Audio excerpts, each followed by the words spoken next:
வணக்கம் மக்களே, நான் உங்கள் காசிமேடு கலைமாமணி கார்த்திகேயன். வணக்கம். இப்பொழுது நம்ம காசிமேடு கார்த்திகேயனுடன் இணைந்திருக்கிறோம். தற்போது அங்கே மழை நிலவரம் எப்படி இருக்கிறது கார்த்திக்? கோரிமேடு கோபால், நீங்க எங்க இருக்கீங்க? நானும் காசிமேட்டில் தான் இருக்கேன் கார்த்திக். அப்புறம் எந்த மல்லிகைக்காக என்னிடம் கேட்கிறீர்கள்? தொடர்ந்து பேசுவோம், தொலைபேசியில் பேச வேண்டாம். இல்லை, வைத்து விடுங்கள். நன்றி. இப்பொழுது மழையின் இதாவை பார்த்தீர்கள் என்றால் முன்னதை விட கொஞ்சம் அதிகமாக உள்ளது. நாம் இப்போ பேசிக்கொண்டிருப்பது மேட்டு பகுதி. நாம் பின் செல்ல செல்ல தாழ்வான பகுதிகள் இருக்கின்றது. இது பார்த்தாலே உங்களுக்கு தெரியும். சார், யார் நீங்க? நான் ஒரு புயல் ஆய்வாளர். என்னோட பேர் டிட்வா தேவா. இப்பொழுது நமது தொடர் நேரலையில் ஒரு ஆய்வாளரும் இணைந்துள்ளார். அவருடன் நம்ம விவாதிப்போம். இந்த டிக்டா புயல் எப்படி இருக்க போகிறது? மிகவும் ஆபத்தாக உள்ளது.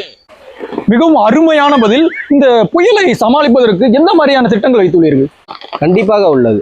தேங்கி இருக்கும் மழைநீரை தேங்க விடாமல் செய்யும் நவீன கருவி ஒன்று நம்மிடம் உள்ளது. அந்த மழைநீர் வடிகால் திட்டம், அந்த மாதிரி சொல்றீங்களா? எக்ஸாக்ட்லி. இது ஒரு எதிர்பாராத திருப்பம். இந்த கருவி எப்படி இருக்கு? இதை எப்படி பயன்படுத்தணும்? இந்த கருவி இப்போ உங்ககிட்ட இருக்கா?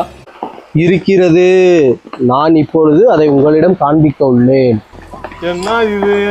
இது மிகவும் ஆச்சரியத்திற்கு உள்ளாகிறது. இப்பொழுது நம்மளுடன் டிட்வா தேவா இணைய போகிறார். அவர் கொண்டு வரும் கருவி எப்படி இருக்கும்? அவரே வந்து விட்டார். அவரிடமே விவாதிப்போம்.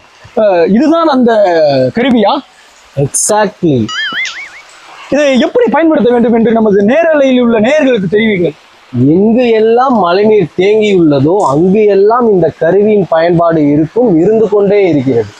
இதை சொல்வதை விட உங்கள் நேயர்களுக்கு செய்து காட்ட விரும்புகிறேன். என்னுடன் வாருங்கள், தொடர்ந்து பேசுவோம். இது ஒரு வரலாற்று சாதனையாக தான் பார்க்கப்படுகிறது. கம்பி குத்து கொண்டிருக்கிறார். நீர் வடிந்து கொண்டிருக்கிறது. நீர் வடிந்து கொண்டிருக்கிறது. நீர் வடிந்து விட்டது. இந்த கருவியின் பயன்பாட்டையும் பற்றி உங்களுக்கு நல்லா தெரிஞ்சிருக்கும்னு நினைக்கிறேன். இந்த கருவியானது இப்போ வந்து மழைநீர் நீங்க பேசுங்க. இல்லை இல்லப்பா, பரவாயில்ல. நீங்க இல்லை சார், இல்லை பரவாயில்ல. இல்லை, நேயர்கள் நீங்க பேசுங்க. வாங்க, பரவாயில்ல, வாங்க நில்லுங்க.